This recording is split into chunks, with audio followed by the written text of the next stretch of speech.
Good morning, I am Christelle and I hope you've had a good week. We've had quite a few questions about the banking sector and after the scares in America and the bank possible crisis that they might be facing. The question is, what does our local banks look like on weekly graphs? And we're going to have a look at a few of them, and we're going to start with Standard Bank. And this week I've decided to use this Sunday Momentum Oscillator. This is also an oscillator or an indicator that highlights overbought and oversold levels. Remember, the reason why we want to identify overbought and oversold levels is we want to place our order or our trade or start investing when the share is oversold. Why? It makes the probability for a bounce to higher levels more likely. And in the Sunday Monte oscillator's case, oversold is when it is in the area between minus 80 and minus 100. When it is overbought, it is between 100 and an 80. And this is the place where we want to consider taking our profits.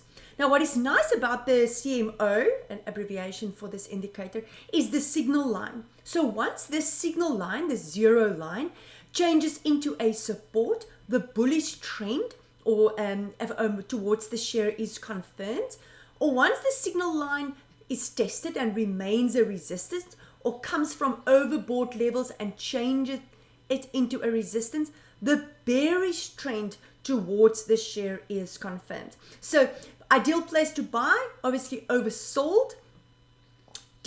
Consider taking profit, overbought. These are weekly graphs, so let's kick off with Standard Bank. Very important, our 40-week moving average, always that sentiment gauge, that long-term line in the sand to highlight whether the sentiment towards the share is positive or negative. Now we can see since the week of the 20th of March, this share has struggled to keep the 40-week moving average a support, and that is seen as negative. It tells us the buying power is not strong enough to keep the sentiment towards this share positive.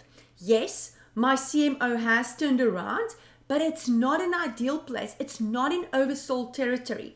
I want confirmation of a bullish trend once that zero line changes into a support. But again, since that week of the 27th of March, the share could not change that signal line into a support. That is seen as negative. Very important, the share is stuck here in an ascending triangle.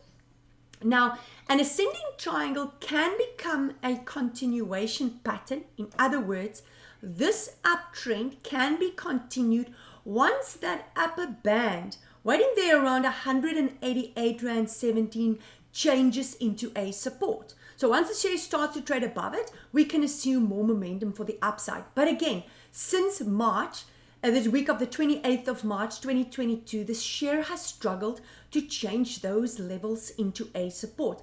Very important, should this lower band of Standard Bank, of the ascending triangle, changes into a resistance, we can see a massive sell-off to the downside. What is the target? It's normally, and we're quite conservative, so we take the midline of the formation, project it downwards from wherever it's confirmed. Once that lower band changes into a resistance, can take us to about 112 Rand 76, assuming the whole formation plays out.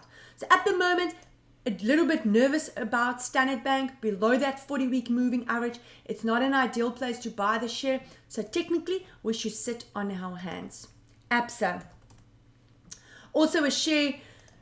A lot of investors love the share. The momentum to the bottom is clearly in place. My CMO is sitting on a minus 36. It's not an ideal oversold territory. So the first tick box says sit on your hands. I do not have a turnaround pattern yet. I don't have a turnaround candle or a pattern yet. In fact, if I look at the history, I can see that there was a possible head and shoulder formation that now has been confirmed once that neckline, which weighted at around 160.47, changed into a resistance. So this will be my first left shoulder, my head, and my right shoulder. Very important on Absa.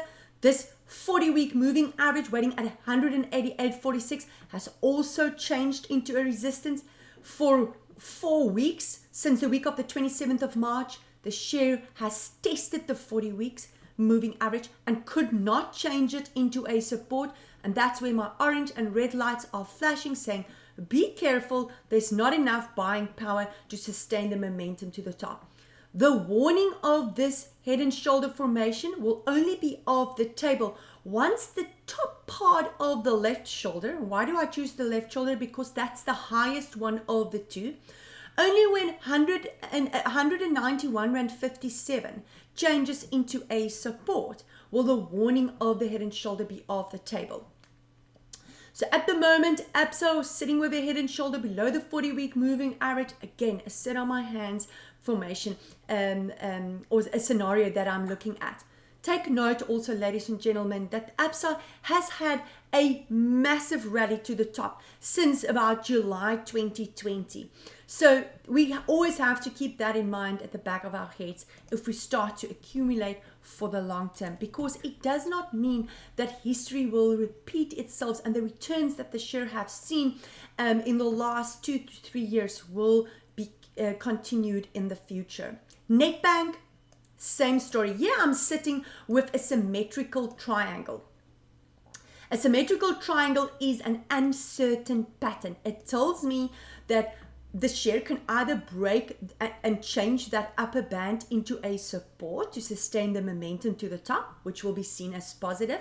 However, should this lower band change into a resistance, and that is waiting at around 202 Rand 94, once that level changes into a resistance, we can see a sell-off to the bottom.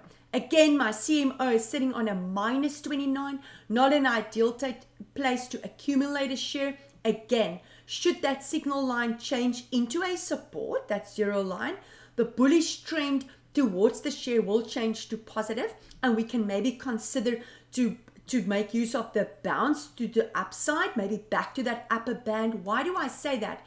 Because last week's candle is an example of a dragonfly candle. It's got a long tail at the bottom. It's after a little bit of a sell-off, and that tells me that there were buyers who bought the dips. There were investors who bought in the decline, and that is seen as positive. So out of all of them, Nedbank at the moment has got a turnaround candle, which is seen as positive. Again, my 40-week moving average needs to change into a support. That is waiting at 215.71. But I need to also highlight this warning formation of the head and shoulder formation. And should that neckline, which is waiting very closely to that lower band of the symmetrical triangle, should that level change into a resistance, we can see lower levels on Nedbank. Again, as within Standard Bank and Absa, since about July, June, August 2020, the shares has had massive rallies to the top. And also we can see that lower highs are visible. When the share found resistance there around 240 Rand, those are a little bit lower than that high there. And I'm going to give you that exact level now. In the week of the 28th of March, the high there is 246 Rand 25. That level has not changed into a support yet, and that is seen as negative. So at the moment, a lot of indecision, a lot of uncertain and negative formations. We also have seen that the 40-week moving average has changed into a resistance for many of them, or are being tested and cannot remain support levels.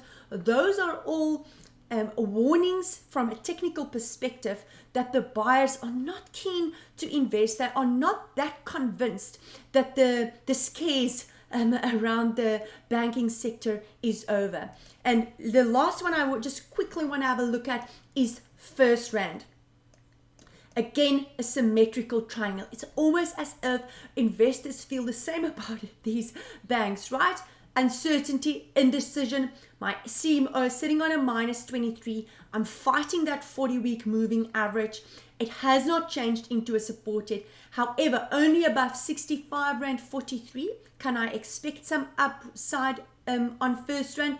But below the low of that lower band, 61 Rand 13, we can see lower levels on Firstrand. Very important, lower highs are also visible here. Every time the share has bounced, the highs has become lower, and that tells me loss of momentum, uncertainty, and they're not sure whether it's worth taking the risk on these shares at the moment. Don't forget to send your questions through via email to admin@fransdeklerk.com. Have a fantastic week. Take care.